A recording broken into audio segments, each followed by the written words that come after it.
بالله من الشيطان الرجيم. بسم الله الرحمن الرحيم.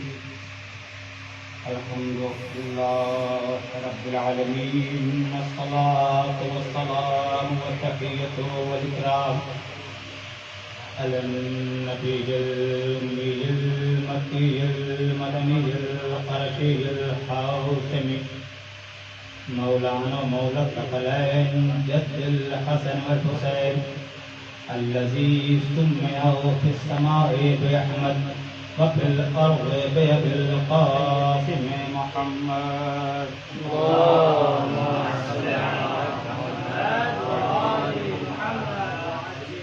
وعلى آل بيته الطيبين الطاهرين المعصومين المظلومين، ولعنة الله على أعدائهم من يوم عداوتهم إلى يوم الدين. أما بعد، فقد قال الله تعالى في القرآن المجيد: بسم الله الرحمن الرحيم. إنما يريد الله ليذهب عنكم رجس أهل البيت ويطهركم تطهيرا. اللهم صل على محمد وعلى آل محمد. محترم مذہب مہذب مشرف اللہ کے قبیل احترام مشرف با احترام اللہ کے تحصیل کے خلاف انشاءاللہ لشکر ایمان. جس آیت کریمہ کی تلاوت کا شرف حاصل ہوا ہے، بے شک آپ میں سے ہر ایک نے اس پر مجلسیں سنی ہوں گی، بلکہ مجلسیں پڑھی بھی ہوں گی. بڑی ہی مشہور و معروف آیت کریمہ ہے. عزیزوں، جیسا کہ آپ سب جانتے ہیں کہ اس کائنات میں جو کائنات برابری کا درد دیتی ہے، جہاں پر ایکویلٹی کا علمبردار ہر ایک بنا ہوا ہے، اسی کائنات میں پروردگار عالم نے توأن و کرہن ہر انسان میں، یا یوں کہا جائے کہ ہر شے میں برابری کا جو مسئلہ ہے وہ تھوڑا پھیکا نظر آتا ہے. بات اور باتیں کروں، اس پوری کائنات میں کیا سارے انبیاء برابر ہیں؟ کیا ساری زمینیں برابر ہیں؟ کیا سارا زمان برابر ہے؟ کیا سارے مہینے برابر ہیں؟ مبارک ہے. کیا سارے ہفتے کے سارے دن برابر ہیں؟ کیا اس دن کے ساری ساعتیں برابر ہیں؟ کیا ساری عبادتیں برابر ہیں؟ عبادت میں کیا سارے اجزاء برابر ہیں؟ کیا جو اہمیت سجدے کی ہے رکوع کی ہے، جو قیام کی ہے وہی سجدے کی ہے، جو تشہد کی ہے وہی سجدے کی ہے؟ کہا نہیں، نہ ہر زمین برابر ہے، نہ ہر زمان برابر ہے، نہ ہر مکین برابر ہے، نہ ہر مکان برابر ہے، نہ ہر مہینہ برابر ہے، نہ ہر ہفتہ برابر ہے، نہ دن برابر ہے، نہ ہر رات برابر ہے. ساری راتیں ایک طرف، شب قدر ایک طرف، سبحان اللہ. ساری زمین ایک طرف، خانہ کعبہ کی سرزمین ایک طرف، سارے آدمی ایک طرف، پیغمبر اکرم ایک طرف. تو دنیا میں اکثر چیزوں میں یہ دکھا کہ برابری نظر نہیں آتی، تو قرآن کی 6666 آیتیں کیسے برابر ہو سکتی ہیں؟ اہل بیت کے فضائل کے حساب سے ہوں، فقہ و احکام کے حساب سے ہوں، ہر آیت میں تھوڑا بہت فرق ہے. جہاں اہل بیت کے بارے میں بہت سی آیات ہیں، وہیں انہی آیات میں ایک آیت تطہیر بھی ہے. کیا یہ بھی آیت عنایت کی طرح ہے؟ یہ بھی آیت قربہ کی طرح ہے؟ کیا یہ بھی آیت زکات کی طرح ہے؟ ہاں نہیں. بھائی دلیل کیا ہے؟ کیونکہ اگر بات میں دلیل نہ ہو اور کرنے والے میں طویل تو اگنور کر دیا جاتا ہے. کہا دلیل کیا ہے؟ کہا دیکھو جتنی بھی آیتیں نازل ہوئی پیغمبر نے ایک بار پڑھی، میں کیا عرض کر رہا ہوں 2 بار پڑھی ہوں گی، 3 بار پڑھی ہوں گی، لیکن آیت تدبیر کرنے کے بعد پیغمبر اکرم کا معمول بھی نظر آ رہا ہے. روزانہ صبح گھر سے نکلتے ہیں، کسی ایک در پر آتے ہیں اور وہ آیت جو ابھی فطری ہے اس کی تلاوت کرتے ہیں. تو جس آیت کریمہ کی روز تلاوت ہو اس کی فضیلت تھوڑی الگ اور تھوڑی منفرد ہوگی. کیوں؟ اس میں آخر ایسا ہے کیا؟ یہ منفرد ہے.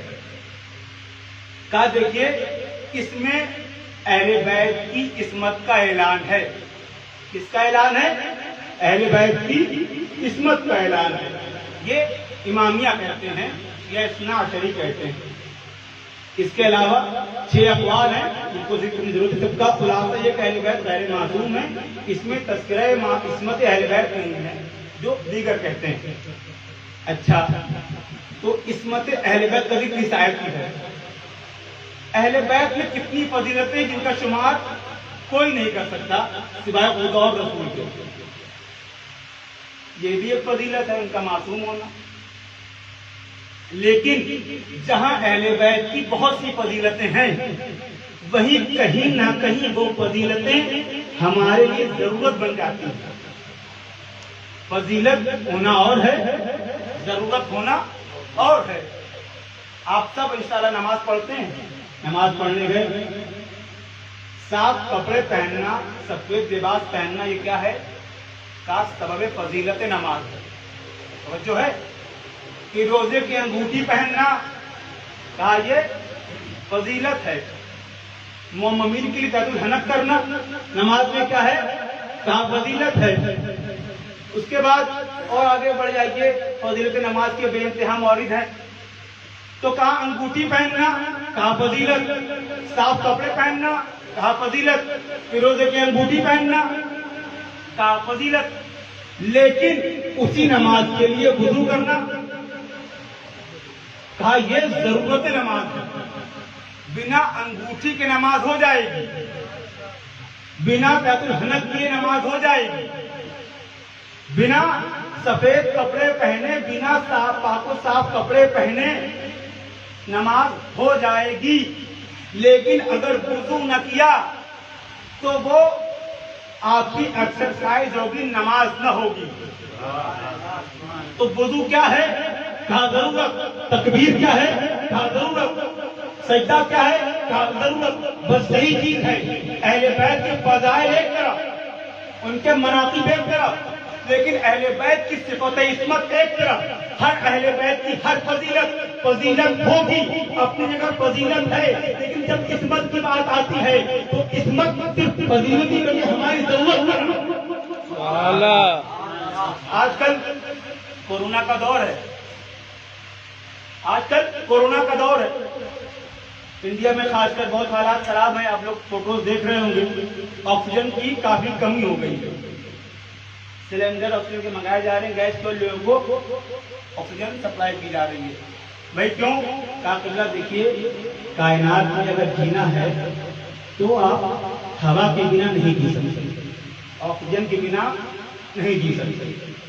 پانی کا پانی بنا جی سکتے کا قبلہ, لسی کے بنا جی سکتے, چائے کے بنا جی سکتے, لیکن پانی کے بنا نہیں جی سکتے. بھائی کیوں؟ کہا اس لیے کہ اگر آکسیجن نہ ہو, پانی نہ ہو تو جان کو خطرہ ہے. ایسے ہی اگر معصوم تمام نہ تو ایمان کو خطرہ ہے. گرامی, عصمت کی ضرورت روزے اول سے ہے اور روزے آخر تک رہے گی. علماء مثال دیتے ہیں, آپ لوگوں نے ہزارہ بار سنی ہوگی کہ ہمارے اور اس کے درمیان, جیسا کہ ہم لوگ دعویٰ کرتے کہ ہم لوگ اس کے بندے ہیں اور وہ ہمارا خالق ہے اور ہمارا اس سے رابطہ ہے اور ہم اس کے اندر کنٹرول ہیں اور ہمارا جو کچھ ہے وہ اس کے سپرد ہے, اس خالق حقیقی کے نزدیک. کیا ہمارا اس سے براہ راست رابطہ ہو سکتا ہے؟ بھائی وہ واجب الوجود ہے, ہم ممکن الوجود ہیں. وہ رازق ہے, ہم مرزوق ہیں. وہ خالق ہے, ہم مخلوق ہیں. وہ مسجود ہے, ہم ساجد ہیں. وہ معبود ہے, ہم عابد ہیں. وہ لامحدود ہے, ہم محدود ہیں. تو ہمارا رابطہ اگر اس سے ہو تو کیسے ہو؟ تو ضرورت ہے کسی ایسے بندے کی کہ جس کا بیک وقت رابطہ یہاں سے بھی ہو, وہاں سے بھی ہو, پیکر بشریت میں ہو, تاکہ ہماری دعا یہاں سے وہاں لے جائے. سبحان اللہ. اور جلوہ وحدت میں ہو کہ وہاں کی ادا وہاں سے یہاں لے آئے, کیونکہ وہ وہاں سے یہاں نہیں سکتا, ہم یہاں سے وہاں جا نہیں سکتے. وہ وہاں سے یہاں آ جائے، یہ بات خلاف قاعدت ہو جائے گی. ہم یہاں سے وہاں چلے گئے تو یہ بات ہماری اوقات سے بالا ہو جائے گی. تو ضرورت ہے کہ کوئی ایسا ہو تو یہاں کی دعا وہاں لے کر جائے، وہاں کی عطا یہاں لے کر آئے. اور ہم نے تاریخ میں ڈھونڈا، کوئی نہ ملا، مگر ایک گھر نظر آیا. جس گھر کے بارے میں ہم نے پڑھ کیا دیکھا کہ جس گھر کی روٹیاں ہیں یہاں سے وہاں جاتی ہیں اور کپڑے وہاں سے یہاں. سبحان اللہ. اللہم صلی علی محمد وعلی محمد. ایک گھرانہ ایسا دیکھا جس کا بے وقت ایسا رابطہ ہے یہاں سے بھی وہاں سے بھی، کہ اگر اس زمین پر بیٹھا ہوتا ہے تو یہاں کی روٹیاں وہاں چلی جاتی ہیں، اور جب بچوں کو ضرورت لباس ہوا کرتی ہے یا شوہر کو تلوار کی ضرورت ہوا کرتی ہے تو تلوار و لباس وہاں سے آیا کرتا ہے. یہ ہے عصمت. اب یہاں پر آپ کو میں آپ سے عرض کروں کہ علماء مثال دیتے ہیں کہ یہ معصوم جو ہیں ان کی مثال ہے کیسے. تو جو رکھیے گا شاید آپ نے سنی مثال ہزارہ بار سنی ہوگی آپ لوگوں نے، لیکن اس کے ذریعے پر لے جانا اس لیے مثال کو کرنا ضروری ہے. آگ اور پانی کیا دونوں مل سکتے ہیں؟ بھائی اگر پانی زیادہ ہے اور آگ کم ہے تو پانی آگ پر غالب آ جائے گا، اور اگر آگ زیادہ ہے پانی کم ہے تو پانی بھاپ بن کے اڑ جائے گا. تو اگر دونوں کو ملنا ہے، وہ جو کا طالب اگر دونوں کو ملنا ہے تو کسی شے کی ضرورت پڑے گی. کہا کیا کریں؟ کہا قبلہ ایک ظرف لے آئیے، اس ظرف کو آگ پر رکھیے اور پھر پانی کو رکھیے، دونوں اپنی جگہ محفوظ رہیں گے. یہاں تک آپ نے سنا ہو، شاید اب نئی بات ہو. اب یہ بتائیے جو ظرف ہے اسے کیا کہا جائے؟ آپ کہیں کہ پانی کہیں؟ کہا قبلہ جو آپ کہیں وہ بھی غلط، جو پانی کہے وہ بھی غلط. پھر عرض کر رہا ہوں جو ظرف ہے کیا اسے آپ کہہ سکتے ہیں؟ کہا نہیں. کہا آگ الگ ہے اور یہ ظرف الگ ہے. آگ نہیں کہہ سکتے، پانی بھی نہیں کہہ سکتے. یہ بیچ کا ایک ظرف ہے جو واسطہ ہے آگ اور پانی کے درمیان. بس اسی طریقے سے اہل بیت کو نہ ہم جیسا کہہ سکتے ہیں نہ خدا کہہ سکتے ہیں. سبحان اللہ. ہم جیسا کہیں وہ بھی غلط، سبحان اللہ. کہیں وہ بھی غلط. بندے تو ہم جیسے دکھتے ہیں لیکن جلوہ بہادر رکھتے ہیں. جن کی مرضی کا عالم یہ ہے کہ نیتیں یہاں ہوتی ہیں، ارادے وہاں تبدیل ہوتے ہیں. زمین کی کوڑیاں، زمین پر رہنے والی معمول کوڑیاں گریا ہوا ہے، علی کی نیت ہوتی ہے ارادے میں تبدیلی آ جاتی ہے. تلوار یہاں ٹوٹتی ہے وہاں پر تلوار لے کر کسی کو بھیج دیا کرتا ہے. جانے گرامی معصوم تبھی مانتے ہیں، ایسا نہیں کوئی معصوم نہیں مانتا. اگر آپ کسی اہل سنت سے کہیے کیا تمہارے خلفاء معصوم تھے؟ بولے گا نہیں، لیکن لوگ قائل عصمت نہیں ہیں. صحیح ہے نا؟ وہی تو بولے ہم لوگ قائل عصمت ہے، خلفاء نہیں ہیں. پھر آپ کہیے اچھا وہ ہم نے سنا ہے کہ خلیفہ ثانی کھڑے ہو کر، ٹھیک ہے آپ آگے آپ کے سمجھدار ہیں، خلیفہ اول معاذ اللہ ان کی حرکتیں ایسی کہ منبر سے بیان بھی نہیں ہو سکتی. تو جہاں آپ نے ان کی قبلی حرکتوں کو بیان کیا کسی سنی کے سامنے تو کیا بولے گا قبلہ یہ تو تذکرہ نہ کریں. کیوں؟ معافی ذہن وہ بھی یہ سمجھتے ہیں کہ یار ہونا تو کسی معصوم کو چاہیے، اب ہم نے بنا لیا تو کچھ کر نہیں سکتے. بڑا عجیب مسئلہ ہے. لیکن ان نظریے ہیں یہاں پر بنیادی، ایک اہل سنت کا نظریہ ہے، ایک زیدیہ کا نظریہ ہے اور ایک امامیہ کا نظریہ ہے. اہل سنت کہتے ہیں کہ امام کا جو تعین ہوتی ہے وہ اس طریقے سے ہوتی ہے کہ شورا جمع ہوتی ہے اور جو آپ کے سب کے سامنے وہ انتخاب کر لیتے ہیں، اور پھر جو منتخب ہو گیا اگر اس نے مرنے سے پہلے کسی کو بنا دی تو پھر وہ اس سے سلسلہ عمل چلتا رہتا ہے. یہ سلسلہ خلافت ان کی مجھے بہت واضح آپ سب کے نزدیک. پھر زیدیہ کا تذکرہ آتا ہے. زیدیہ کہتے ہیں کہ نہیں، وہ مولا علی اور مولا حسن مولا حسین علیہ السلام یہ تینوں امام تھے. اس کے بعد 14 شرائط ہیں، اگر وہ شرائط کسی میں اترتی ہیں تو وہ امام بن سکتا ہے، ورنہ امام کی ضرورت نہیں. ٹھیک ہے. تو یہ دو نظریے جو بنیادی ہیں، ایک اہل سنت کا اور ایک زیدیہ کا. ہم کیا کہتے ہیں؟ کیا دیکھیے امام جو ہے وہ نبی کی طرح اوپر ہی سے منصوب اللہ ہوتا ہے، اس کے لیے نہ ہم تعظیم کر سکتے ہیں نہ ہم اس کو انتخاب کر سکتے ہیں. جو پیغمبر نے بتا دیا، اللہ نے بنا دیا، وہی ہے، اس کے علاوہ ہم کسی کو نہیں مانتے. عزیزوں، ایک نظریہ یہاں پر ایک بات عرض کر دوں کہ بتائیں، یہ نظریہ سب کا ہے کہ ابھی ایک نجات دہندہ آنے والا ہے. یہ سب کا متفق علیہ نظریہ ہے کہ ایک نجات دہندہ آنے والا ہے. بس کوئی کہتا ہے کہ پیدا نہیں ہو، کوئی کہتا ہے پیدا ہو گیا دکھتا نہیں، وغیرہ وغیرہ. اب محمد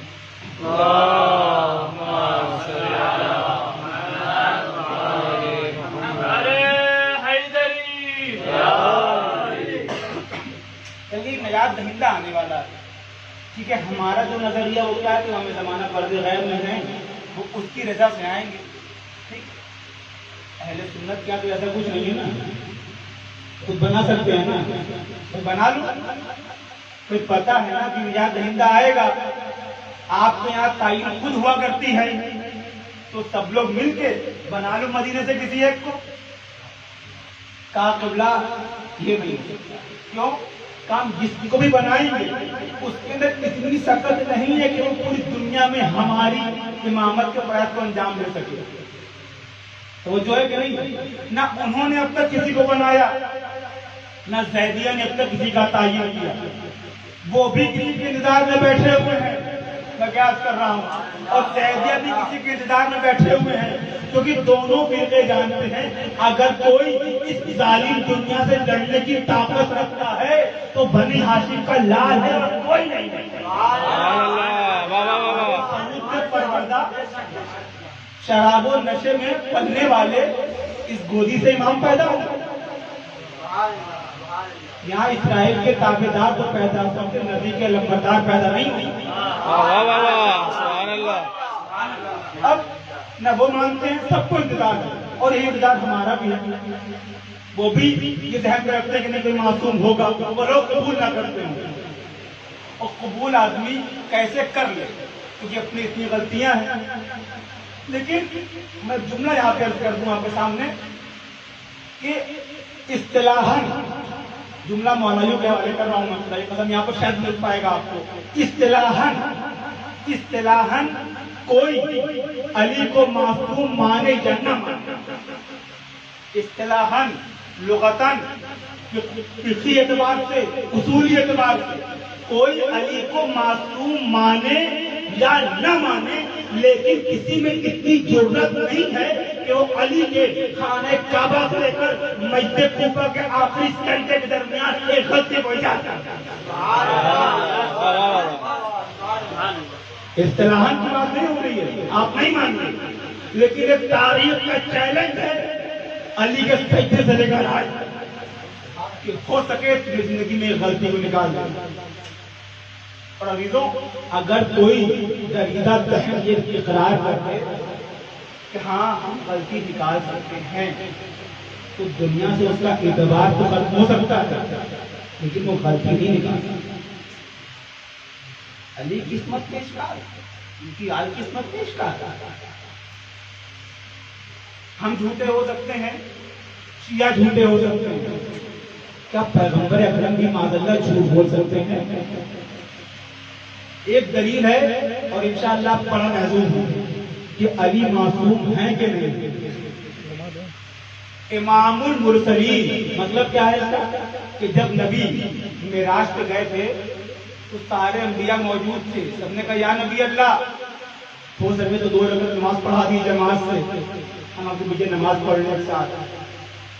اور جو ہے نبی نے نماز پڑھائی، نبی کو لقب ملا امام المرسلین.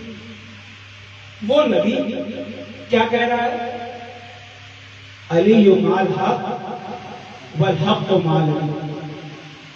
علی حق کے ساتھ ہے، حق علی کے ساتھ. عزیزوں، یہ بتائیے اگر کوئی کسی سے محبت کرتا ہے، والدین بچوں سے محبت کرتے ہیں، اساتذہ اپنے طلاب سے محبت کرتے ہیں، مراجع امت سے محبت کرتے ہیں، کیا دعا دیتے ہیں؟ کہ پروردگار یا ہم کسی عام کی حفاظت کیا کہتے ہیں، یا لوگ ہم سے جو کہتے ہیں انڈیا سے یا لوگوں سے پاکستان وغیرہ سے، کیا قبلہ ذریعے دعا کریے کہ ہم ہمیشہ حق پہ قائم رہیں. ایک دعا تو ہوتی ہے نا. لیکن پیغمبر کی عجیب محبت ہے. یہ نہیں کہہ رہے ہیں صرف کہ میرے پروردگار علی حق کے ساتھ ہے، پیغمبر کہہ رہے ہیں کہ علی حق کے ساتھ ہے. یہ تو واضح ہے، لیکن حق علی کے ساتھ ہے، حق علی کے ساتھ ہے. یعنی جملہ کہہ کے آگے بڑھ جاؤں، روز محشر جب آپ سب اور ہم سب ایک لائن میں کھڑے ہو کر بولیں گے پروردگار ہم حق کے ساتھ تھے، ہم حق کے ساتھ تھے، ہم حق کے ساتھ تھے، اسی وقت پیکر حق نکل کر سامنے آئے گا، اے پروردگار یہ میرے ساتھ تھے لیکن میں کیا کروں، میں علی کے ساتھ تھا. ہماری آپ کی دعا نہیں ہے، خاتم النبیین کی دعا ہے کہ پروردگار حق کو ادھر موڑ دے جدھر جدھر علی کو جائے. اس کا مطلب یہ ہے کہ عصمت علی کی محتاج ہے، حق علی کا محتاج ہے. جو فعل علی کریں گے وہی ہم، جو علی سوچیں گے فی اعتبار سے ہو، اصولی اعتبار سے ہو، تقریری اعتبار سے ہو، تشریعی اعتبار سے ہو، ہر جہت سے علی اپنے حساب سے جو بھی فعل انجام دیں گے وہی حق ہوگا. پھر آیا مسئلہ قبلہ ٹھیک ہے آپ نے تو انیوں کو معصوم قرار دے دیا اور آئے تفسیر کو اپنے بحث سے مختص کر دیا اور زوجات کو نکال دیا. لیکن پیغمبر اکرم خود ہی کہہ رہے ہیں کہ سلمان و منا منا اہل البیت. بھائی جب ایران سے سلمان آ سکتے ہیں کہ مدینے سے عائشہ اور دیگر بیویاں نہیں آ سکتی، اشکال ہوتا سنا بھی ہوگا کہ جب سلمان دائرہ اہل بیت میں شامل ہو سکتے ہیں تو اس ازواج کیوں نہیں آ سکتی؟ یہ حسن کیسا ہے گرامی؟ تو بھیا تم لوگ مجھ سے نہ کہو، ایک ہی جواب ہے اس کا، بھائی ہم سے نہ کہو. ہم تو وہی کرتے جو نبی نے کیا ہے. نبی نے شامل کیا ہم نے مان لیا. نبی نے کہا انت خیر ام سلمہ، تم ہو تو بہت اچھی بہت بہتر خیر پر ہو، لیکن اپنے مقام پہ رہو، اس چادر میں نہیں آ سکتی. بھائی نکالنے والا جانے، بلانے والا جانے. اور پھر اس کا عقلی جواب بھی ہے، بھائی سلمان وہاں سے آئے ضرور تھے لیکن ولایت میں اتنا سرشار تھے، ولایت میں اتنا سرشار تھے جناب سلمان کہ کہتے پیغمبر اکرم اگر آپ کی اجازت ہو تو سلمان درِ سیدہ پہ جھاڑو دینا چاہتا ہے. یہ دور سے آنے والا مسلمان تھا، مومن تھا، لیکن ایک گھر میں پڑی ہوئی عورتیں ہیں جو گھر میں بیٹھ کر کہہ رہی ہیں اگر میں تجھے جلتی ہوں تو اس کی بیٹی سے جلتی ہوں. گرامی تو نکالنے کا معیار اور بلانے کا معیار اگر ہے تو صرف اور صرف ولایت اہل بیت ہے. آپ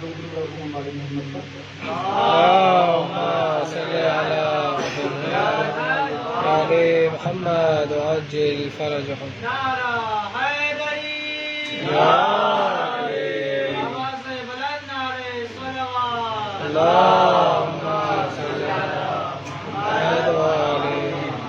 اگر کوئی نکال رہا ہے تو نبی نکال رہے ہیں اور اگر کوئی بلا ہے تو نبی بلا رہے ہیں. پھر یہاں پر ایک سوال کہ قبلہ پھر سلمان میں اور بقیہ اہل بیت میں فرق کیا ہے؟ کیونکہ علماء کے میل سے بھی آپ سب جہاں میں سلمان پارٹی زیادہ تقریباً مجھے لگ رہا ہے سبھی کر چکے ہیں یہاں پر جو بسیدار سے دھونے کے انشاءاللہ جائیں گے کہ جناب سلمان میں اور بقیہ اہل بیت میں فرق کیا ہے. کیوں؟ سلمان بھی اہل بیت میں سے ہے، علی بھی اہل بیت میں سے ہے، سلمان بھی اہل بیت میں سے ہیں، حسن حسین بھی اہل بیت میں سے ہیں. گرامی دیکھیے حدیث فقط ایک فقرے پر آگے نہیں رکتی. سلمان منا اہل البیت یہ فقط ایک فقرہ ہے. اب سناتے کو فقرہ کاملہ، کیا علی منی یا حسین منی یا حسن منی، یہ فقرہ اولا ہے حدیث کا. فقرہ ثانیہ انا من الحسین انا من الحسن وَأَنَا مِنَ الْعَلِي، ایک فقرے پر آ کر سلمان رک جاتے ہیں کہ سلمان ہم اہل بیت میں سے ہیں، لیکن جب بات اس کی آتی ہے کہ پیغمبر اپنا تعارف کس کے ذریعے سے کرائیں تو وہاں پر سلمان قدم رک جاتے ہیں۔ اب پیغمبر کے سلمان تم ہم میں سے تو ہو لیکن ہم تم میں سے نہیں ہیں، سبحان اللہ، واہ واہ واہ، تم ہم میں سے ہو بس، اس سے زیادہ نہیں۔ لیکن علی ہم میں سے ہیں اور میں علی سے ہوں، حسن ہم میں سے ہیں میں حسن سے ہوں، فاطمہ مجھ سے ہے میں فاطمہ سے ہوں، حسین مجھ سے ہے میں حسین سے ہوں۔ واہ، اہل بیت کی معرفت ایک دوسرے سے ہے، شناخت ایک دوسرے سے ہے، بقیہ کی شناخت صرف اہل بیت سے ہے، اہل بیت ان کے محتاج نہیں ہوتے۔ لیکن عزیزوں، جو شخص اس بات کا قائل ہو کہ پیغمبر معاذ اللہ قضا کر سکتے ہیں، جو مت اس بات کے قائل ہو کہ پیغمبر معاذ اللہ جھوٹ بول سکتے ہیں، قضا کر سکتے ہیں، تو ان کے سامنے ائمہ معصومین کی عصمت کے لیے دلیل دعوت پیش کرنا، کتنے بھی آپ دلیلیں پیش کر دیے، جو پیغمبر اکرم کا نہ ہوا سبحان اللہ، واہ واہ واہ واہ واہ واہ، وہ علی کا کیا ہوگا؟ لہذا دلیلیں عقلی بھی ہیں نقلی بھی ہیں، سمجھنے والے کی ضروری کہ وہ سمجھ لے، اور اگر جس کو سمجھنا نہیں ہے، بقول مولانا غلام اصغری طابہ سرک کہتے تھے کہ اگر انسان سو رہا ہے تو اس کا جگانا آسان ہے، لیکن اگر ایک انسان جاگ گیا تو اس کو آپ جگا نہیں سکتے۔ یہ ہے اس قوم کا عالم، کہاں تک آپ سمجھائیں گے؟ لیکن عزیزوں، میں یہاں پر رک کر ایک بات عرض کروں گا کہ جو ہمارا معیار ہے وہ صرف عصمت اہل بیت تک آ کر نہیں رکتا۔ کیونکہ آپ تو الحمدللہ بچپن سننے چلے آ رہے ہیں، کیا سنا؟ اللہ ایک، امام معصوم، کوئی نبی معصوم نہیں تھے، 1,24,000 انبیاء معصوم نہیں تھے، تھے کہ نہیں تھے؟ بھائی بولیے، تھے کہ نہیں تھے؟ پھر یہ کیا سکھایا ہماری اماں نے ہم کو کہ معصوم صرف 14 ہیں؟ کہا قبلہ سمجھے نہیں، اہل بیت کی عصمت ایک طرف، انبیاء کی عصمت ایک طرف، انبیاء معصوم ہو کر ترک اولا کر سکتے ہیں، سبحان اللہ، انبیاء معصوم ہو کر ترک اولا کر سکتے ہیں، عصمت میں ترک اولا میں تناقض نہیں ہے، لیکن اہل بیت کی عصمت ایک ایسی عصمت ہے جہاں عصمت اہل بیت اور ترک اولا میں تناقض ہے۔ اگر یہ ترک اولا کر دیں گے تو ان کی عصمت چلی جائے گی۔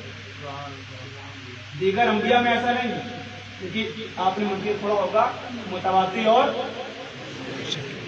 یہ سفیدی، ہر چیز سفید ہے، بھائی امامہ بھی سفید ہے، وائٹ بورڈ بھی سفید ہے، اس کی روشنی بھی سفید ہے، کیا ساری سفیدیاں ہیں کیسے؟ کہا قبلہ نہیں، اس کی سفیدی الگ ہے، اس کی سفیدی الگ ہے، وائٹ بورڈ کی سفیدی الگ ہے، ٹھیک ہے نا؟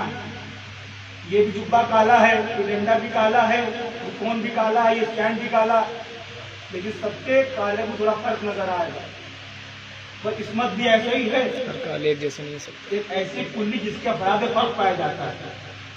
معصوم علی بھی ہیں، معصوم آدم بھی ہیں، معصوم یونس بھی ہیں، معصوم حسین بھی ہیں، ابراہیم بھی معصوم ہیں، حسن بھی معصوم ہیں، یونس بھی معصوم ہے، غلام عبدی بھی معصوم ہے، لیکن فرق اتنا ہے کہ یہاں انبیاء ترک اولا کرتے ہیں اور کر سکتے ہیں، واہ، ایک ترک اولا نہیں ہے۔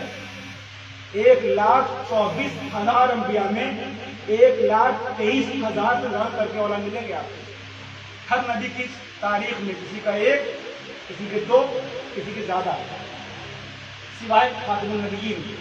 یہ ہمارا نظریہ، پھر میں کہہ رہا ہوں دیکھیے ہمارا نظریہ، ان کا نظریہ ہو جائے، ہم سب گنہگار ہوتے ہیں، تو ہمارا نظریہ ہے کہ کوئی ترک اولا ائمہ سے نہیں ہو سکتا۔ اور اب ہم تھوڑا آگے بڑھ جاتے ہیں، امام تو امام، جن صلبوں میں یہ پلے، جن رحموں میں یہ آئے، وہ اسلاف بھی پاک ہیں، وہ ارحام بھی پاک ہیں۔ جناب خدیجہ کی ذات ہو یا جناب ابو طالب کی ذات ہو، یا اور اوپر چلے جائیں آپ، لوگوں نے تمہیں کافر کہہ دیا۔ ایک مثال زیادہ قوم کے سامنے کر دیتا ہوں۔ ہمارا نظریہ ہے کہ جن صلبوں میں یہ آئے، زیادہ بادشاہ کے جملے ہیں، سلام ان صلبوں پر اور ان ارحام پر جن میں آپ موجود ہیں۔ تو عزیزوں،